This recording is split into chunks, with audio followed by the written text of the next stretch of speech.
"You'll pay for this too, right?" my mom texted, attaching a photo of a $1,200 0 cents massage chair. My thumb hovered over the screen, frozen between disbelief and anger.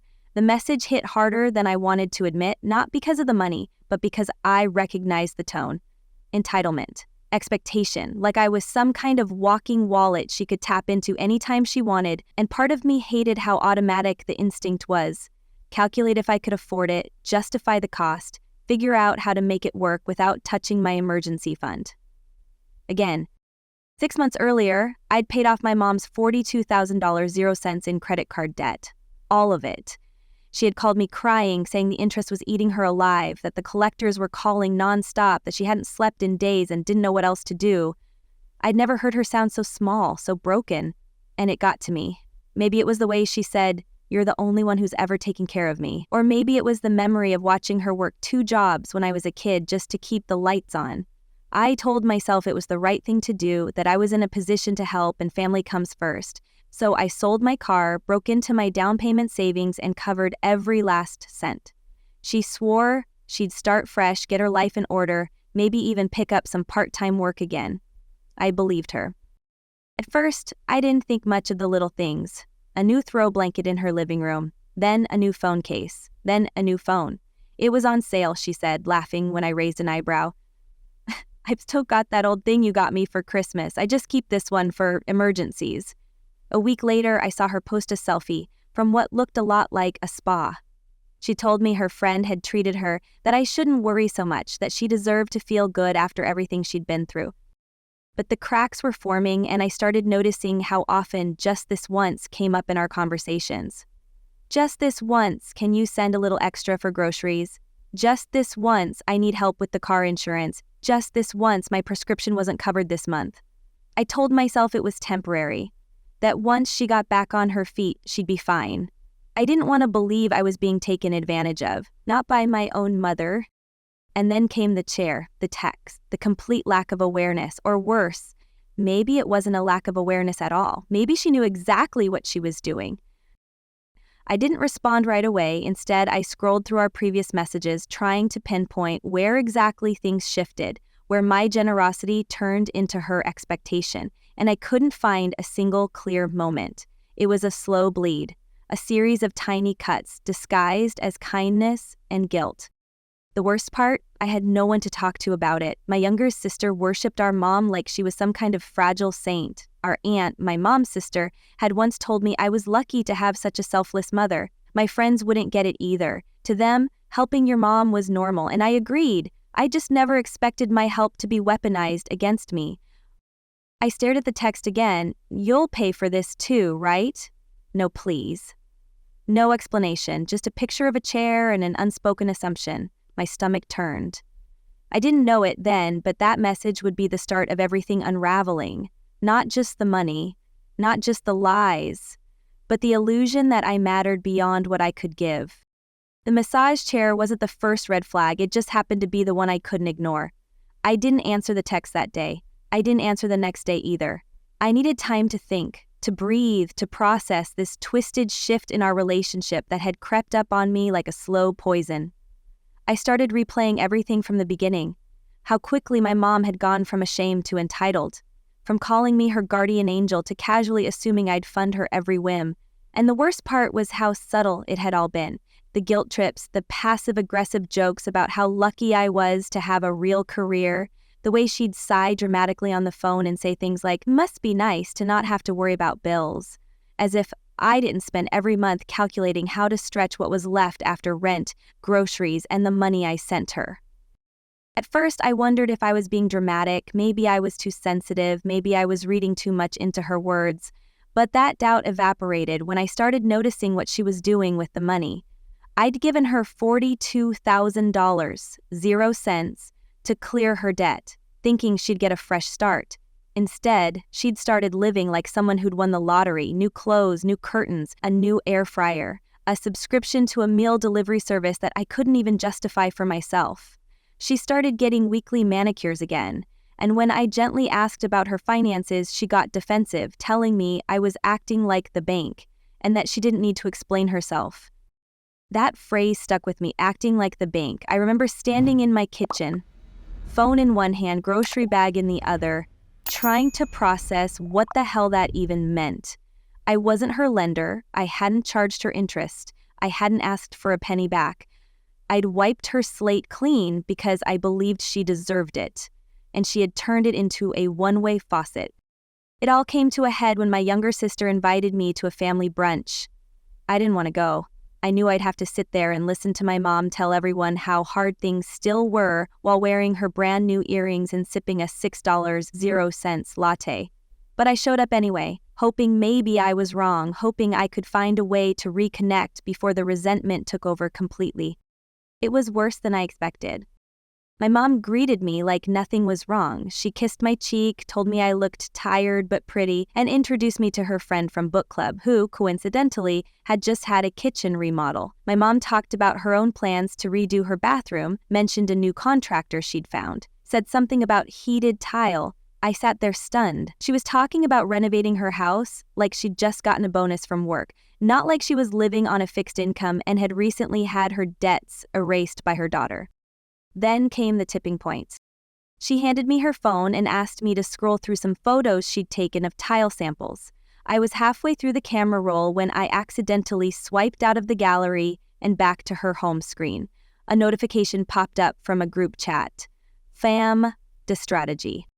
I shouldn't have clicked on it, I know that, but something in my gut told me I had to. My fingers moved before my brain could stop them. The chat was active. Very active. There were messages from my mom, my sister, and our aunt. Dozens, hundreds. I started reading. She'll say yes if you cry enough. Just don't overdo it or she'll shut down. Tell her it's for medication again, that one always works. We should start a wedding fund story soon. She's too soft to say no if it's emotional. I froze. Then I scrolled further back. She's so desperate to be loved, it's almost sad. LMAO, she actually paid the whole balance. Told you she would. She's a wallet with feelings. My breath caught in my throat. My face burned. My fingers went numb. This wasn't miscommunication. This wasn't a misunderstanding. This was premeditated, coordinated, sustained manipulation. My family, my mother, the woman I'd spent my life trying to protect, to impress, to support, was actively exploiting me and laughing about it behind my back. My sister, who I used to share a bedroom with, was feeding my insecurities like ammunition. My aunt, who always called me the good one, was using that goodness like leverage in a con. I locked the phone and handed it back without a word. I don't know what my face looked like, but my mom immediately narrowed her eyes and asked if something was wrong. I shook my head and said I had a headache. I made up some excuse about a last-minute Zoom meeting and left before the pancakes arrived. The second I got home, I sat on the floor of my living room and cried. Not the pretty kind. Not the cinematic kind. The ugly, choking kind. The kind that comes out when you realize you've been used. When every memory of doing the right thing turns sour in your mouth. When the people you trusted the most turn out to be the ones who saw you as nothing more than a convenience. I didn't sleep that night. I stared at the ceiling for hours, reliving every favor, every transfer, every time I said yes when I wanted to say no. I kept hearing their words on a loop. Wallet with feelings, she's too soft, don't overdo it. And beneath all that pain, something else began to rise. Anger. Not the kind that makes you scream or throw things. The kind that simmers, that clarifies, that sharpens. The kind that plans. They thought I was soft, that I'd roll over forever, that I'd keep paying, keep smiling, keep pretending not to notice how they laughed behind my back. They were wrong. The next morning, I didn't get out of bed right away. I stared at the ceiling for nearly an hour, numb, silent, watching the sunlight crawl across the room like it had the nerve to behave as if nothing had changed. But everything had. Something fundamental inside me had broken. Or maybe snapped into place, I still couldn't tell. What I did know was that I couldn't keep pretending. I couldn't keep playing the role they had written for me, the dependable one, the good daughter, the emotional safety net with a bank account. I had spent my entire adult life trying to be useful, needed, accepted, and all I'd gotten in return was a digital room full of people mocking me for it. At some point, I sat up, grabbed my laptop, and opened my banking app. The list of transfers to my mom's account felt like a physical punch to the stomach. There were over 24 transactions in the past year alone, each one accompanied by some fabricated emergency. $600 for dental surgery, $350 for overdue utility, and on and on. I opened another tab and began creating a spreadsheet, breaking down each transfer by date, amount, reason given, and category. I had no idea what I was going to do with it yet, but something inside me needed to see the full scope of what had happened, to turn this emotional chaos into numbers, into facts. It took hours. I went through every bank statement, every Venmo receipt, every email and text. When I was done, I had a neatly organized document titled Family Financial Support to Abuse Record. The total amount I had given them in the past 2 years, not including the $42,000 debt I'd already covered, came out to $18,730.18. That number sat at the bottom of the screen like a punchline to a joke I hadn't realized I was the target of. But even more than the money, it was the manipulation that haunted me. Every time they'd told me they loved me, every time my mom had said, "You're my rock," every moment they'd leveraged my empathy, knowing exactly which buttons to push, and I had let them. That was the part that stung the most. I had let them. I made a list of people to call, a therapist, a lawyer, and my bank's fraud department.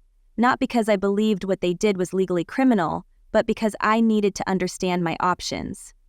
I wasn't just angry anymore. I wanted control back. I wanted boundaries. I wanted clarity. So I started with therapy. I found someone local who specialized in family trauma and codependency. When we spoke on the phone that afternoon, she had one of those calm, even voices that immediately makes you feel like you're not crazy. I didn't even get through the whole story before she said, "You've been emotionally extorted. They've used your fear of abandonment to make you responsible for their dysfunction. And that's not love, it's exploitation." I cried again, but this time it felt different. Not like grief, like release. Next was the lawyer. I wasn't planning to sue anyone yet, but I wanted to know if there was anything I could do to protect myself legally, especially in case they tried to retaliate when I cut them off. I was surprised to learn that in my state, if someone misrepresents the reason for financial assistance, and it can be proven, I could potentially pursue civil action for fraudulent misrepresentation. I wasn't ready to go down that road, but the knowledge itself was empowering. For the first time in weeks, I felt like I had options. That night, I sat down with a bottle of wine and opened Facebook. I drafted a post. Not a rage-fueled rant, not a public takedown, but a calm, measured account of what had happened. I included screenshots of the group chat messages, carefully edited to protect my own privacy and blurred third-party names. I included the total financial breakdown and my reasons for stepping away from the family. I explained that I had tried to help out of love, but I had discovered I was being manipulated and that I could no longer remain silent. I wasn't asking for sympathy, I wasn't looking for a fight, I just wanted to speak my truth on my terms. I stared at the post for a long time, then I hit publish. The response was immediate. Within hours, the post had been shared dozens of times and my inbox was flooded. Some messages were from people I barely knew, co-workers, old classmates, even neighbors, telling me how brave I was, how they'd been through something similar, how they admired me for standing up for myself.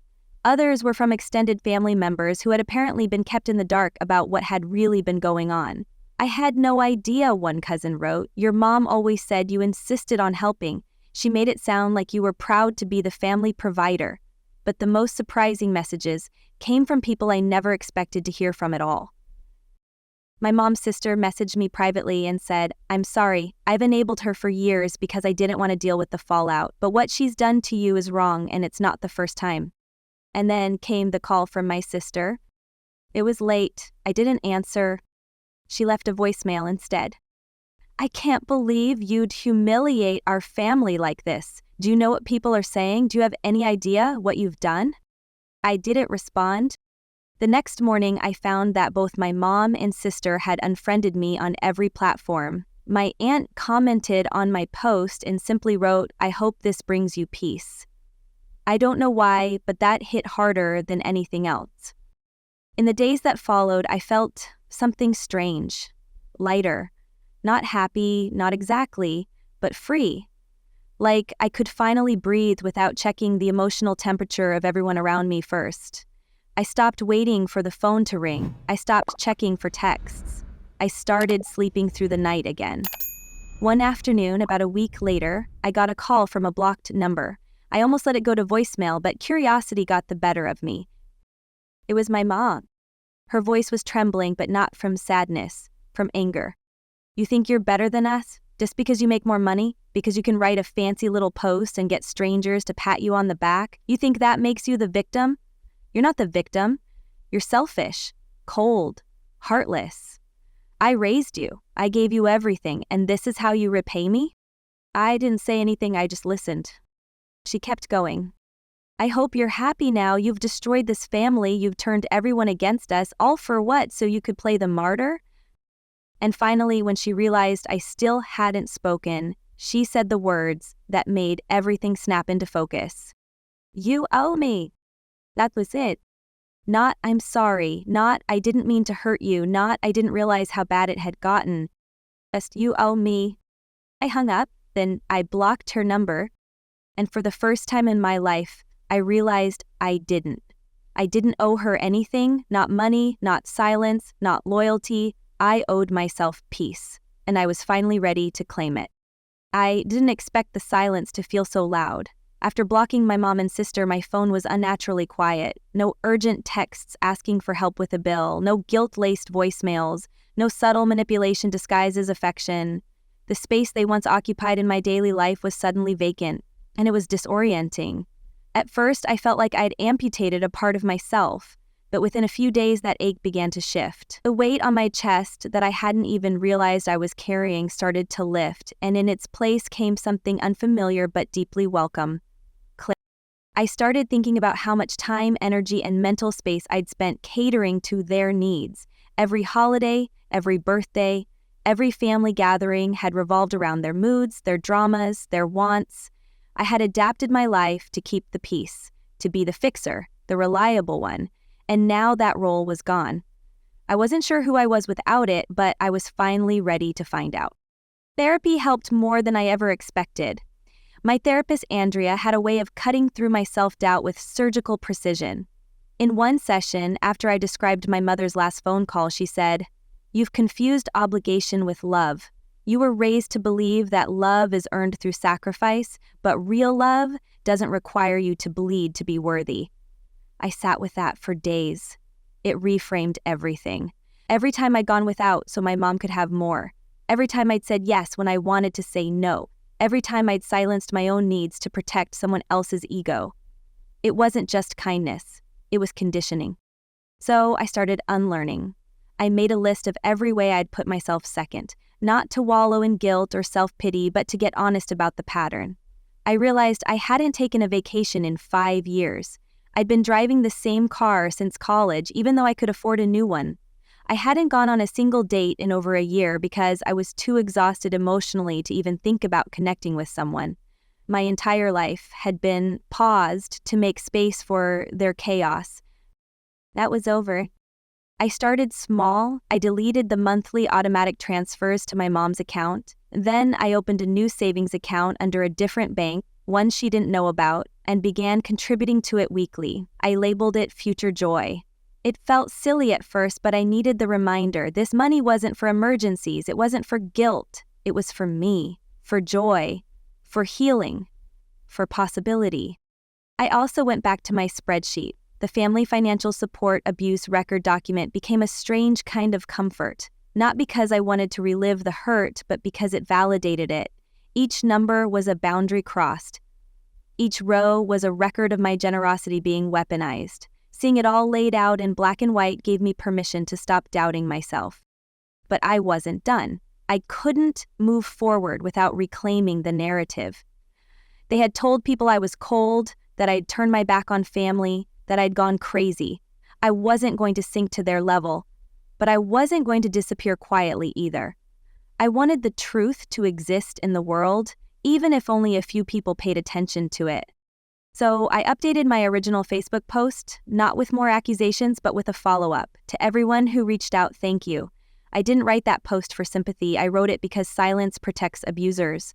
I'm not ashamed of being generous. I'm ashamed it took me so long to see how deeply I was being used. Boundaries are not cruelty. They are clarity. And I'm finally learning to love myself enough to set them. I attached a PDF link with a redacted version of my financial summary, not because I wanted to publicly shame my family, but because I wanted to show that emotional abuse doesn't always come with bruises. It often comes with invoices. The post got shared more than the original. Dozens of people sent messages. Strangers, friends of friends, even a few old coworkers. One woman wrote, "I thought I was alone. My mom's the same. She calls it love, but it feels like blackmail. Thank you for making me feel seen." I cried when I read that. Not because I was sad, but because for the first time my pain was doing something useful. Then came the email that changed everything. It was from a woman named Carla who introduced herself as a paralegal working for a local consumer rights attorney. She had seen my post and wanted to talk. At first, I hesitated. I wasn't trying to sue my family. That wasn't the point. But curiosity got the better of me, and I agreed to meet for coffee. Carla showed up with a thick folder and a warm smile. She wasn't pushy or dramatic. She simply said, "You've got more than enough evidence for a civil claim. I'm not here to pressure you. I just want you to know what's possible." We went over the details, the forged explanations for financial transfers, the deceptive messages, the public misrepresentation. She explained that even if I didn't want to pursue damages, I could still issue a formal demand letter, something that would force acknowledgement if not accountability. I took the folder home and stared at it for hours. Then I called Andrea.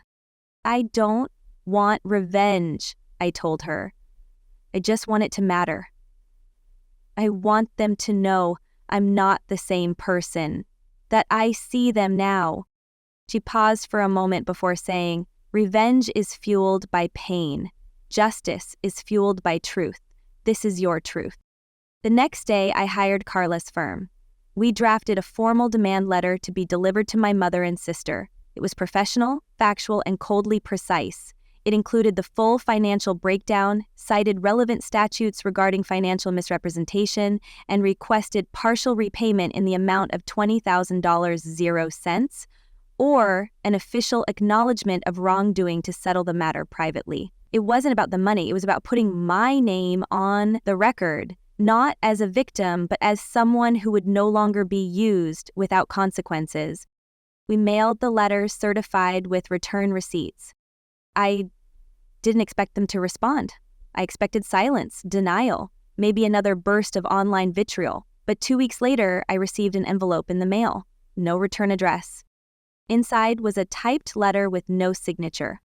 I didn't mean for things to go that far. We were just joking. You took it too seriously. We were never going to ask for more. But you've made your point. I hope this makes us even.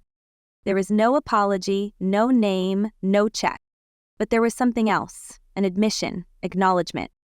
I scanned it, added it to the folder, and closed the cabinet. I didn't need their validation anymore. I had mine.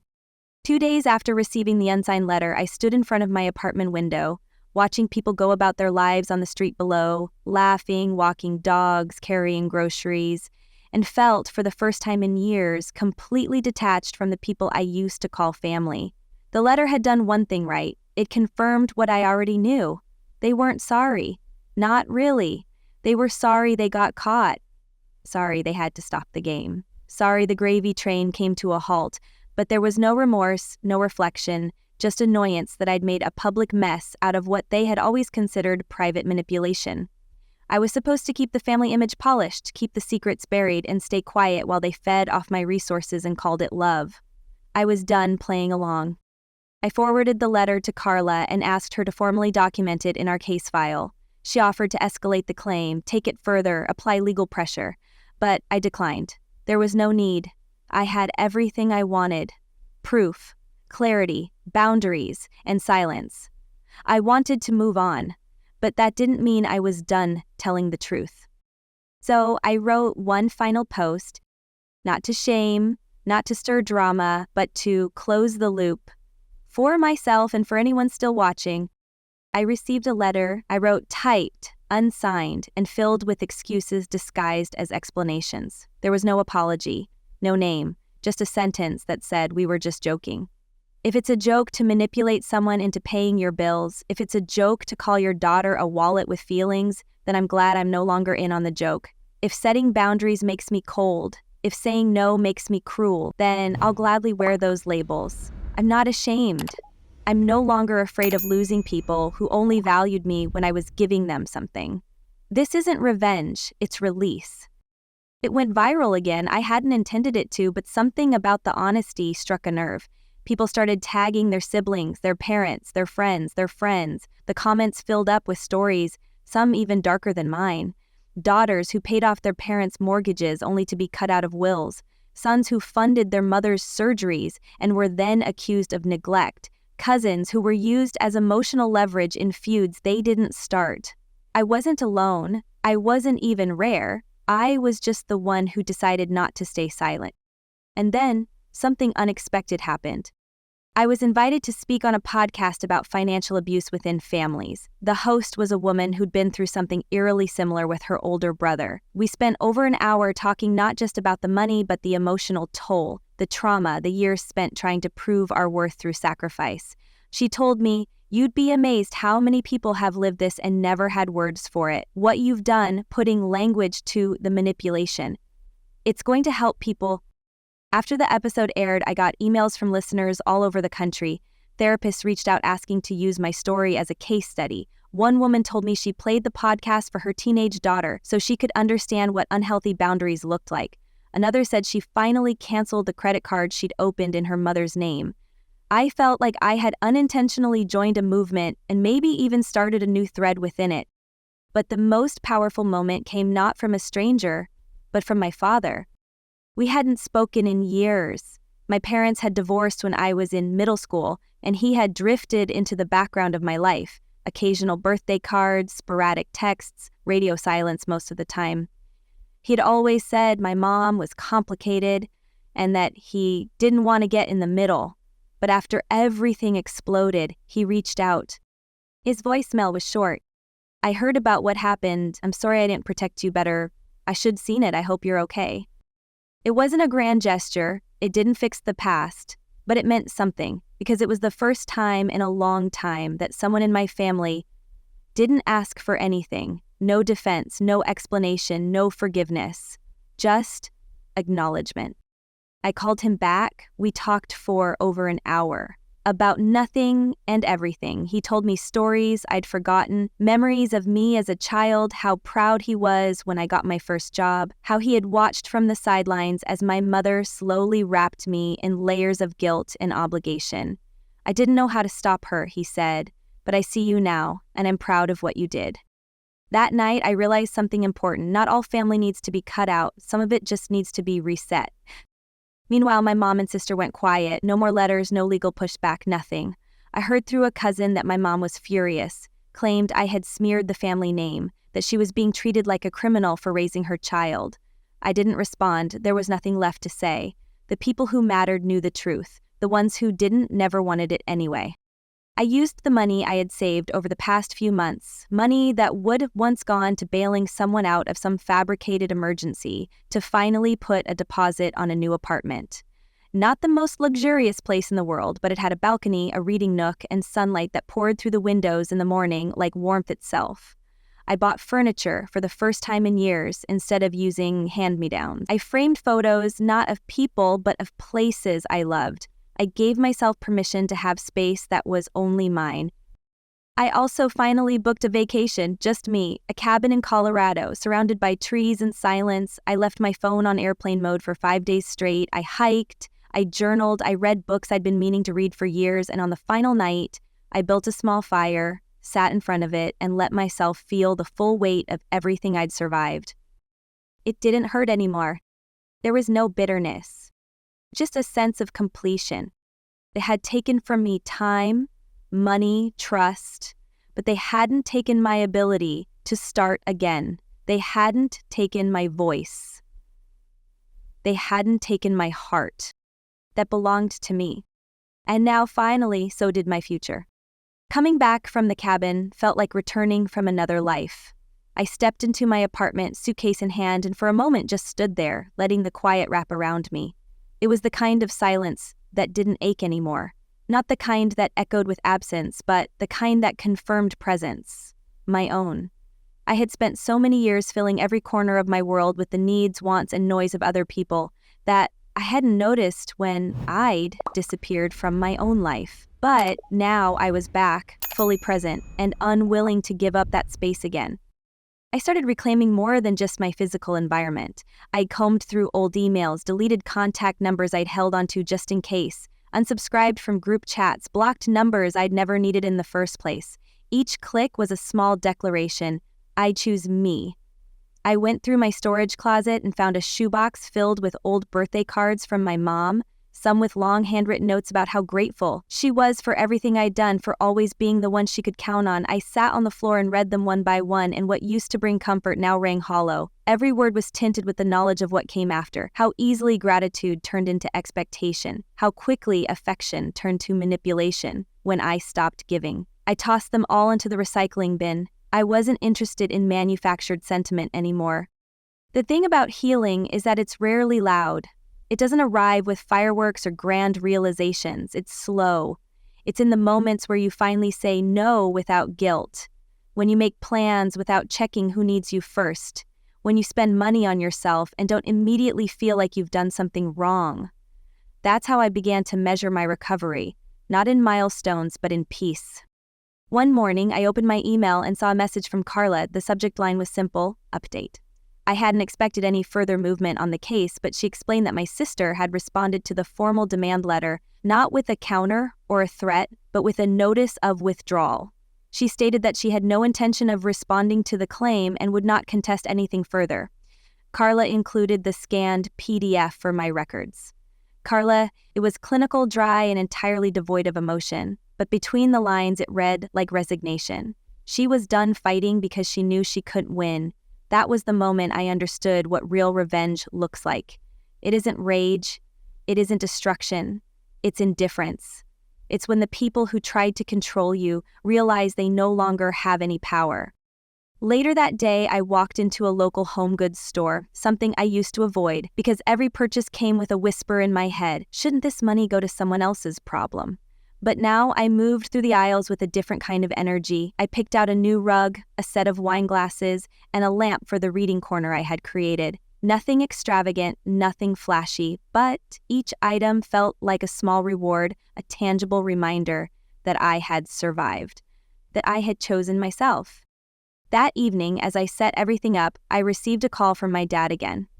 We'd stayed in touch since that first unexpected conversation, and slowly, we had begun to rebuild something that resembled a relationship. He didn't try to make excuses for the past or overcompensate for not being around.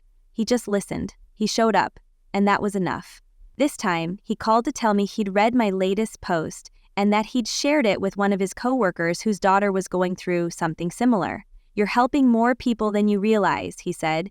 "You didn't just break the cycle for yourself, you're breaking it for others."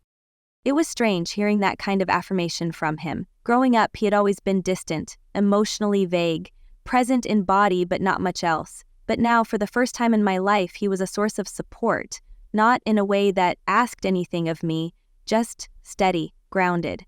It felt surreal but good. A week later, I was invited to a panel discussion on financial boundaries and family dynamics. It was a small community event hosted by a nonprofit that focused on women's empowerment. At first, I hesitated. I wasn't a public speaker. I hadn't won anything.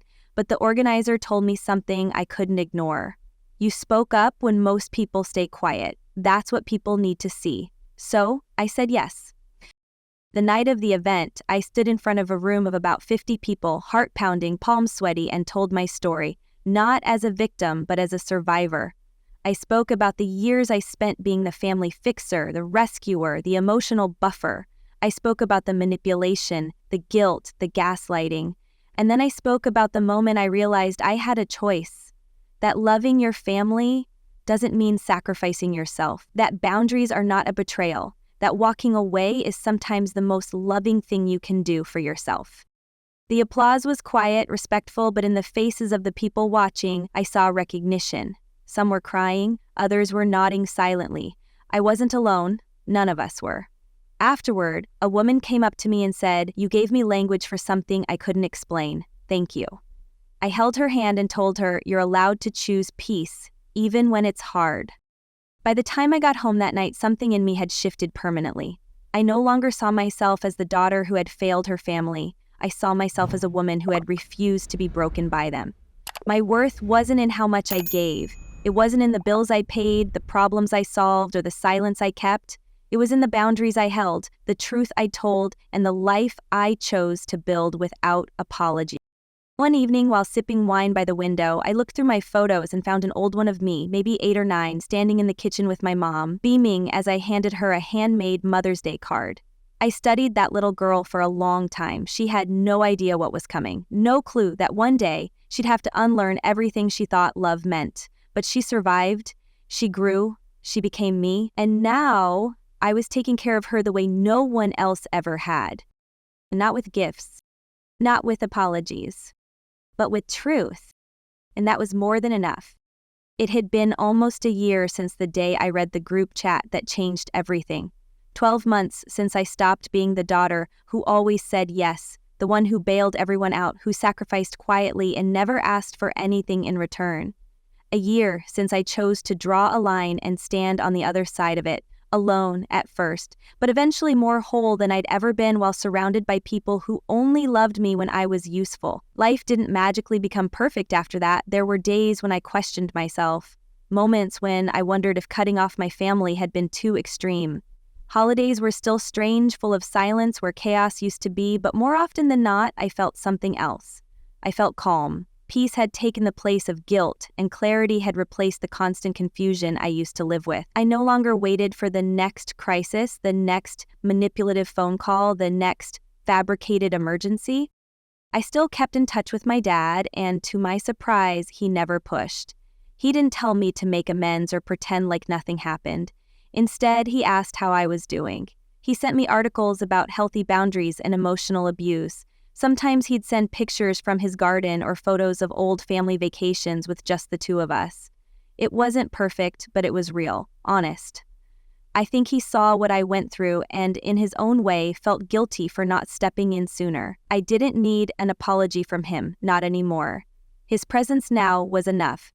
I hadn't spoken to my mom or sister since the letter. Every now and then, someone would mention that they'd seen my mom around town, that she was telling people I was unstable or bitter. I didn't respond. I didn't care. Their version of the story didn't affect my truth anymore. People who wanted to believe I was the villain never knew me to begin with, and those who mattered had already heard my side and believed it. One afternoon, I was organizing old files and came across the family financial support spreadsheet again. I hadn't opened it in months. My fingers hovered over the delete key for a moment, but instead of erasing it, I renamed it. I called it Proof I Chose Myself. Then I moved it to a folder labeled Closed Chapters. It no longer felt like a wound, it felt like documentation. A record of everything I had survived, everything I had learned, and the moment I finally put myself first. That same evening, I sat out on my balcony with a glass of wine and my journal. The sun was setting over the buildings, turning the sky into soft shades of gold and rose. A breeze carried the faint sounds of the city, distant music, laughter, car horns. But up here it felt like a different world, quiet, still, mine. I opened to a blank page and wrote, "I used to think love meant giving until it hurt. Now I know love means not having to bleed for people to believe you care. I don't regret what I gave. I only regret how little they valued it." I closed the journal and leaned back, letting the breeze touch my skin, and thought about the version of myself that used to exist. The one who spent nights calculating how to make her paycheck stretch across 3 people's problems. The one who canceled her vacation because someone else had a surprise hospital bill. The one who smiled through tears and told herself, "They're family, this is what you do." That girl was gone. In her place was a woman who had faced the ugliest truths and chosen not to look away. A woman who had found power in saying no, a woman who had earned her peace. I didn't need revenge. I didn't need them to say sorry or admit they were wrong. I had something better. My life back. My time, my energy, my money, my voice. I had learned how to be loyal to myself, and in doing so, I finally understood what love was supposed to feel like. Safe, steady, mutual. Some people spend their whole lives trying to earn approval from people who will never give it. I almost did. But I stopped, and that decision didn't just change my story, it saved it. As the last light disappeared beyond the skyline, I whispered the words I once needed to hear and now believed without hesitation. I am not selfish, I am not cruel, I am not wrong for walking away. I am free,